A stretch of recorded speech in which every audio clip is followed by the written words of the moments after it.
آپ نے بڑی بیبی کا چیک اپ نہیں کروایا؟ معید نے اپائنٹمنٹ لی ہے ایک نیورولوجسٹ سے منگل کے لیے، منگل آنے میں 5 دن ہیں، وہ جواب دیتی، لیکن کیف کا موبائل وائبریٹ کرنے لگا۔ موبائل ڈرائیونگ اور فرنٹ سیٹ کے درمیان میں رکھا تھا۔ کیف نے موڑ کاٹتے ہوئے موبائل اٹھانا چاہا، وہ پھسل کے نیچے گرا۔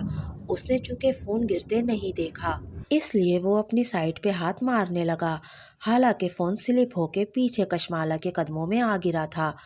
اس نے جھک کے موبائل اٹھایا، اسکرین سامنے تھی، ایک ہی نظر میں کال کرنے والی کا نام پڑھ سکتی تھی، زارا کیف۔ اس نے موبائل کیف کی طرف بڑھایا تو کیف نے تیزی سے اسے تقریباً کھینچا اور پھر زور سے بٹن دبا کے اسے بند کیا اور دوسری طرف رکھ دیا۔ کار کی سپیڈ بڑھ گئی، کیف ڈسٹرب ہو گیا تھا۔ وہ ظاہر کیے بنا کھڑکی سے باہر دیکھنے لگی، مگر ذہن میں بہت سی جمع تفریق چل رہی تھی۔ زارا کیف، یہ کون تھی؟ کیف کی سی وی کے مطابق وہ غیر شادی شدہ تھا، شاید اس کی کوئی دوست ہو جس کا لاسٹ نیم بھی کیف ہو۔ کیا ایسا اتفاق ممکن تھا؟ کشمالہ کو بینک کے سامنے اتار کے وہ کار میں بیٹھا رہا۔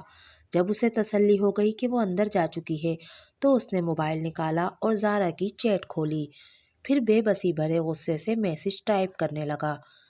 تم آئندہ مجھے خود سے کال نہیں کرو گی، جب کال کرنی ہوگی تو میں خود کروں گا، سمجھ میں آیا؟ وہ کچھ دیر وہاں بیٹھا سوچتا رہا، اس کی مڑی پلکوں والی آنکھیں بینک کے دروازے پہ جمی تھیں، ذہن میں الگ طوفان برپا تھے۔ پھر اس نے وائٹ ہیئر کو کال ملائی اور موبائل کان سے لگا لیا۔ میں یہ جاب مزید نہیں کر سکتا، میں کوائٹ کرنا چاہتا ہوں۔ دوسری طرف ایک لمحے کی خاموشی چھائی رہی، پھر مالک کی سرد آواز گونجی، کیوں؟ میری ذاتی زندگی اور یہ جاب مکس اپ ہو رہی ہے، تمہیں کیا مذاق لگتا ہے یہ سب؟ مالک ایک دم غصے سے دھاڑا، تم ایک صبح اٹھ کے فیصلہ کرو گے کہ تم یہ نہیں کرنا چاہتے اور میں تمہیں چپ چاپ واک آؤٹ کرنے دوں گا؟ چلاؤ مت، میں تمہارا ماتحت نہیں ہوں، میں جب چاہے اس جاب کو چھوڑ سکتا ہوں۔ وہ دانت پیس کے بولا، اس کے کان سرخ ہو رہے تھے۔ توقف کے بعد مالک بولا تو آواز دھیمی تھی، اصل وجہ کیا ہے؟ کیوں چھوڑنا چاہتے ہو یہ جاب؟ کیف نے گہری سانس لی، اس کی ماں بیمار ہے، میں اس کے ساتھ مزید دھوکہ نہیں کر سکتا۔ تم اس کی ماں کے لیے اتنے حساس کیوں ہو رہے ہو؟ بس میں اس کی فیملی کے ساتھ نہیں رہ سکتا، یہ پلان کا حصہ نہیں تھا۔ اب یہی پلان کا حصہ ہے، میری بات غور سے سنو، تم اس لڑکی کی جاب کرو گے جب تک تمہیں وہ نہیں ملتا جو ہمیں درکار ہے۔ اس نے مجھے نہیں بتایا کہ وہ کیسے جانتی ہے کسی آدمی کے پاس اس کی تصویر ہے، میں نے اس دن سے 2 دفعہ پوچھا ہے، وہ نہیں بتاتی، میں کیا کروں؟ پھر تم اس کا اعتماد حاصل کرو، تمہیں یہ کرنا پڑے گا، یا میں اسے سب سچ بتا دوں، میں ایسا کر سکتا ہوں؟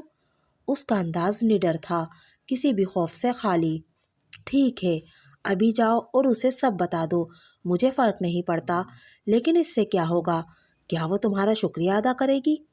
نہیں، وہ تمہیں کھڑے کھڑے گھر سے نکال دے گی اور تم خالی ہاتھ رہ جاؤ گے۔ کیف کے تنے اعصاب ڈھیلے پڑتے گئے۔ میں جھوٹا اور دھوکے باز نہیں تھا، میں مزید یہ نہیں کرنا چاہتا۔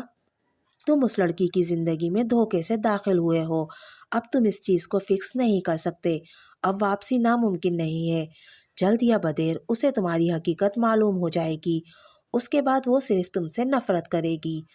مالک کا انداز استہزائیہ تھا، تمہیں اس وقت کے آنے سے پہلے اپنا کام مکمل کر کے وہاں سے نکلنا ہے، سمپل۔ مالک کے لیے یہ جمع تفریق بہت آسان تھی اور اس کے لیے یہ فکرہ بہت بھاری تھا، وہ تم سے نفرت کرے گی۔ تم مجھے کسی بھی چیز کے لیے مجبور نہیں کر سکتے، وہ بے بسی بھرے غصے سے بولا، میں نے اپنی مرضی سے اس جاب کے لیے حامی بھری تھی، میں اپنی مرضی سے اس کھیل کو ختم بھی کر سکتا ہوں۔ تمہارے پاس یہ چوائس اس دن تک تھی جب ہم تینوں اس ہوٹل سوئٹ میں اکٹھے ہوئے تھے، اس دن کے بعد تمہارے پاس یہ چوائس نہیں رہی، تم اس کو کچھ نہیں بتاؤ گے، ورنہ میں سچ کہہ رہا ہوں، مجھ سے برا کوئی نہیں ہوگا، جاؤ اور اپنا کام مکمل کرو۔ کشمالہ بینک سے باہر آ رہی تھی، کوہنی پہ بیگ لٹکائے، سن گلاسز ماتھے کے اوپر چڑھائے، وہ موبائل کے بٹن ساتھ ساتھ دبا رہی تھی، پھر چہرہ اٹھا کے اپنی کار کی تلاش میں دیکھا، کیف نے فون رکھ دیا۔ کشمالہ کی نگاہ اس سے ملی تو وہ مسکرا دی اور اس کی طرف آنے لگی۔ کیا وہ اس سے نفرت کرنے لگے گی؟ کیا ان دونوں پہ ایسا بھی وقت آنا تھا؟ کار کو اسٹارٹ کرتے ہوئے اس کے ذہن میں ایک ہی فکرہ گونج رہا تھا۔ مبین منزل کے بالائی فلور پہ ایک کمرے کی کھڑکی لان میں کھلتی تھی۔ وہ کمرہ کسی زمانے میں گیسٹ روم ہوتا تھا۔ برسوں پہلے کشمالا نے وہاں سے بیڈ اور صوفے نکلوا کے اسے اپنا پینٹنگ اسٹوڈیو بنا لیا تھا۔ پھر وہ اسلام آباد چلی گئی تو یہ کمرہ بند ہی رہ گیا۔ کام والی صفائی کر دیتی تھی، لیکن جب سے ماں نے سیڑھیاں چڑھنا ترک کیا تھا، اوپر کی صفائی بھی واجبی ہوتی تھی۔ اس روز کشمالا جیسے ہی اندر داخل ہوئی، گرد کی بو فوراً اسے نتنوں میں گھسی۔ کمرہ خالی خالی سا تھا۔ 2 دیواروں پہ بک شیلف بنے تھے جن میں اس کی پسند کی کتابیں اور پینٹ باکسز رکھے تھے۔ نیچے کیبنٹس بنے تھے۔ اس نے ایک کیبنٹ کھولا تو بہت سی یادیں سامنے آ گئیں۔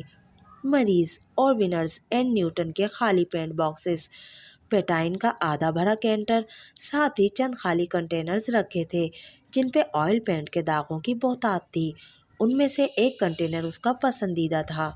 مالا نے زخمی مسکراہٹ کے ساتھ اسے اٹھا کے دیکھا۔ آرٹسٹ کو اپنے کچھ ڈبوں اور کچھ برشز سے محبت ہو جاتی ہے، بالخصوص ایسا برش جس پہ اس کا ہاتھ بیٹھ جائے۔ اس ڈبے میں اس کا فیوریٹ برش رکھا تھا۔ اس کے برسلز رف اور داغدار تھے اور اب تک وہ ایکسپائر ہو چکا تھا، لیکن ماں نے انہیں پھینکنے کی اجازت کبھی نہیں دی۔ مالا جیسے انہیں چھوڑ کے گئی تھی، اسے وہ ایسے ہی ملنے چاہیے ہیں۔ شاید وہ ہمیشہ سے اس کی واپسی کی منتظر تھیں۔ ایک دیوار پہ اونچی سی کھڑکی تھی جو لان میں کھلتی تھی۔ اس نے بلائنڈز اوپر کیے اور کھڑکی کا پٹ کھولا۔ گرد کی ایک تہ اڑ کے آنکھوں میں آئی۔ نیچے لان میں گارڈ چیئر پہ بیٹھا کیف اسکیچ بک پہ تیز تیز پینسل چلا رہا تھا۔ آہٹ پہ اس نے گردن اٹھا کے کشمالا کو دیکھا، پھر اسکیچ بک رکھ کے اٹھ کے کھڑا ہوا۔ کوئی کام ہے باس؟ ماں کی غیر موجودگی میں اس کے منہ سے باس پھسل جاتا تھا۔ لان میں بوگن ویلیا کا درخت پینٹ اسٹوڈیو کی کھڑکی تک جاتا تھا۔ وہاں کشمالا کھڑی تھی، جامنی پھولوں اور سبز شاخوں کے درمیان وہ کسی پینٹنگ کا حصہ لگ رہی تھی۔ گلابی شلوار قمیض میں بلبوس، بال اونچی پونی میں موکیت کیے، دوپٹہ ایک کندھے سے گرا کے دوسری طرف باندھے، وہ یقیناً کام کے ارادے سے اسٹوڈیو میں آئی تھی۔ وہ جلد یا بدیر تمہاری حقیقت جان جائے گی، پھر وہ تم سے نفرت کرے گی۔ وہ چند لمحے گردن اٹھائے اس پینٹنگ جیسی لڑکی کو دیکھے گیا۔ جب اس نے یہ جاب شروع کی تھی اور اس کا کشمالا مبین سے تعارف ہوا تھا، تب وہ اس کے لیے ایک تصویر تھی۔ وہ اسے نہیں جانتا تھا، اس لیے 2 ماہ کے لیے اس کا کارڈ بننا مجبوری کے ساتھ ساتھ ایک ایڈونچر بھی لگا تھا۔ وہ 2 ماہ بعد یہاں سے چلا جائے گا۔ بعد میں وہ جان بھی جائے تو اسے کیا، وہ اس کا کیا بگاڑ لے گی؟ کچھ دن بعد وہ اپنی زندگی میں مصروف ہو کے اس لڑکی کو بھول جائے گا۔ اور اب وہ سوچ ایک مذاق لگتی تھی۔ وہ کیسے اس لڑکی کو، اس کے گھر کو اور اس کے پودوں کو بھول پائے گا؟ تم اوپر آؤ اور سلیم کو بھی بلا لاؤ، وہ اوپر کھڑی کہہ رہی تھی۔ کیف چونکا۔ آج ہم نے اسٹوڈیو کو صاف کرنا ہے۔ وہ پرجوش نظر آ رہی تھی۔ یہ طے تھا کہ اسے ماں کے ساتھ رہنا تھا، مگر اس کا یہ مطلب نہیں تھا کہ وہ گھر میں بیکار بیٹھے گی۔ اسے بیکار بیٹھنے کی عادت تھی نہ شوق۔ اس کے ذہن نے ایک نئے پلان پہ کام کرنا شروع کر دیا تھا، اور ورک فرام ہوم کا پہلا اصول ہی یہی تھا کہ وہ گھر کا ایک کونا اپنے کام کے لیے مختص کرے۔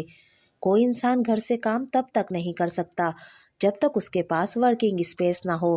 اس کا سامان اسلام آباد سے آ گیا تھا۔ پیکرز نے سب کچھ پیک کر کے لاہور پہنچا دیا تھا۔ اب اسے اس سب کو یہاں سیٹ کرنا تھا۔ تھوڑی دیر بعد سلیم اور کیف اس کے ساتھ اسٹوڈیو میں کھڑے کام کروا رہے تھے۔ کیف کتابیں نکال کے رکھ رہا تھا اور سلیم ان کو کارٹر میں ڈال رہا تھا تاکہ باہر لے جا کے انہیں جھاڑے۔ چند ہی منٹ میں وہ تینوں مٹی مٹی ہو گئے تھے۔ سلیم تو بس ایسے ہی شروع ہو گیا تھا، البتہ کیف نے دستانوں اور ماسک کے ساتھ کام شروع کیا تھا، اور وہ بار بار مٹی کی وجہ سے ناک بو بھی چڑھاتا تھا۔ نخرے تو دیکھو۔ باس، ایک بات پوچھوں؟